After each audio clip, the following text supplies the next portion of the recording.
አንደኛ ጴጥሮስ መልእክት ምዕራፍ 2።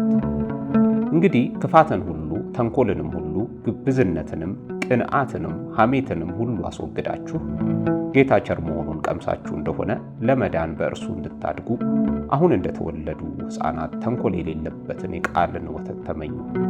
በሰው ወደ ተጣለ በእግዚአብሔር ዘንድ ግን ወደ ተመረጠና ክቡር ወደ ሆነው ወደ ሕያው ድንጋይ ወደ እርሱ እየቀረባችሁ እናንተ ደግሞ እንደ ሕያዋን ድንጋዮች ሆናችሁ በኢየሱስ ክርስቶስ ለእግዚአብሔር ደስ የሚያሰኝ መንፈሳዊ መሥዋዕትን ታቀርቡ ዘንድ ቅዱሳን ካህናት እንድትሆኑ መንፈሳዊ ቤት ለመሆን ተሰሩ።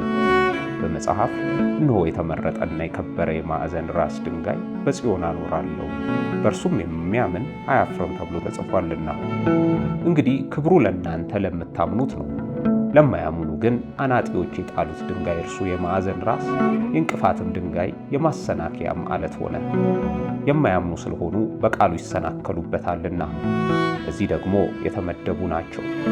እናንተ ግን ከጨለማ ወደሚደነቅ ብርሃኑ የጠራችሁን የእርሱን በጎነት እንድትናገሩ የተመረጠ ትውልድ፣ የንጉሥ ካህናት፣ ቅዱስ ሕዝብ፣ ለርስቱ የተለየ ወገን ናችሁ።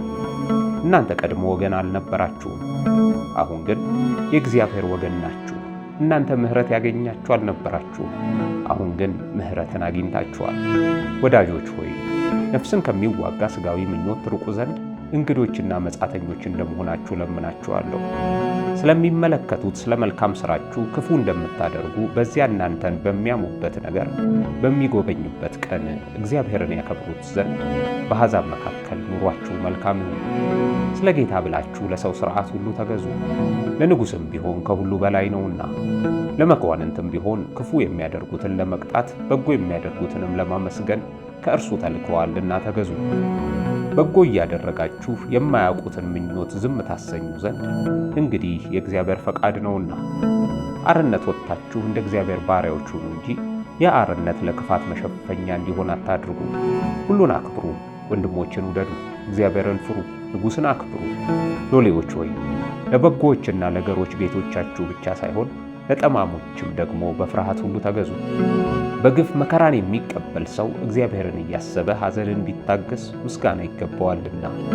ኃጢአት አድርጋችሁ ስትጎሰሙ ብትታገሱ ምን ክብር አለበት? ነገር ግን መልካም አድርጋችሁ መከራን ስትቀበሉ ብትታገሱ ይህ ነገር በእግዚአብሔር ዘንድ ምስጋና ይገባዋል።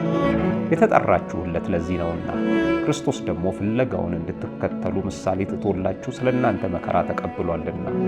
እርሱም ኃጢአትን አላደረገም፣ ተንኮልንም በአፉ አልተገኘበትም። ሲሰድቡትም መልሶ አልተሳደበም፣ መከራንም ሲቀበል አልዛተም። ነገር ግን በጽድቅ ለሚፈርደው ራሱን አሳልፎ ሰጠ። ለኃጢአት ሞተን ለጽድቅ እንድንኖር እርሱ ራሱ በሥጋው ኃጢአትን በእንጨት ላይ ተሸከመ። በመገረፉም ቁስል ተፈወሳችሁ። እንደ በጎች ትቅበዘበዙ ነበርና አሁን ግን ወደ ነፍሳችሁ እረኛና ጠባቂ ተመልሳችኋል።